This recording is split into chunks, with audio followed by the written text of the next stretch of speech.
Alors les grandes règles sur la composition d'un CV. Il n'y a pas de CV martingale. Il n'y a pas le CV magique où il n'y a plus qu'à changer les noms et vous avez le CV qui gagne. Il faut adapter le CV à votre métier, à ce que vous faites. Cependant, il y a quand même des grandes règles.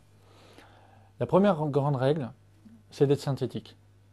Le CV, encore une fois, est là pour obtenir un rendez-vous sur quelques mots-clés lus en 30 secondes.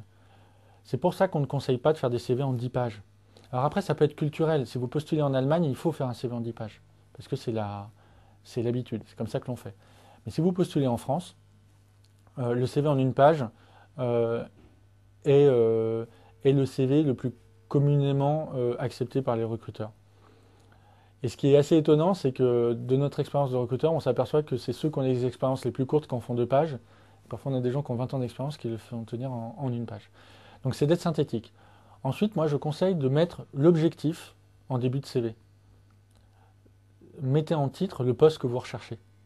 Comme vous avez adapté votre CV par poste, ça ne pose plus de problème d'avoir plusieurs postes en tête. Donc l'objectif au début.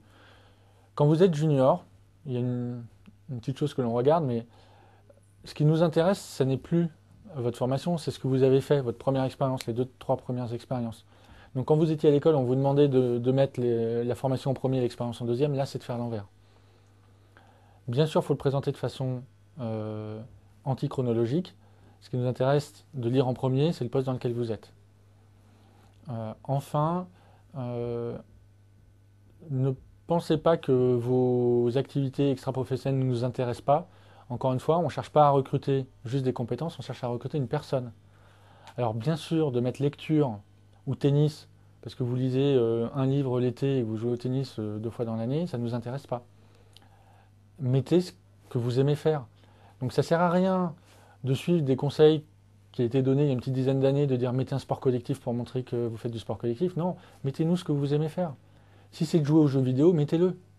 Encore une fois, soyez qui vous êtes. C'est ce qui vous permettra de vous faire repérer par la bonne entreprise. Il y a des exceptions aux règles de construction d'un CV. Par exemple, si vous êtes dans le monde de la communication et que vous êtes directeur artistique, il peut y avoir un vrai intérêt à présenter votre CV comme une plaquette très graphique pour montrer votre style et la patte que vous avez dans votre métier. Ça doit être des exceptions. Donc posez-vous toujours la question, c'est un moyen de faire un CV hors norme. Pour quel objectif? Quel objectif ça sert? Est-ce que j'ai raison de le faire? Vous pouvez tenter des choses. Si derrière vous faites votre suivi, vous aurez des retours d'expérience du recruteur et vous saurez si ce que vous avez tenté, c'était juste une mauvaise idée, il ne fallait pas le faire, ou si c'était une bonne idée mais mal réalisée, et donc optimisable, ou si c'était une excellente idée.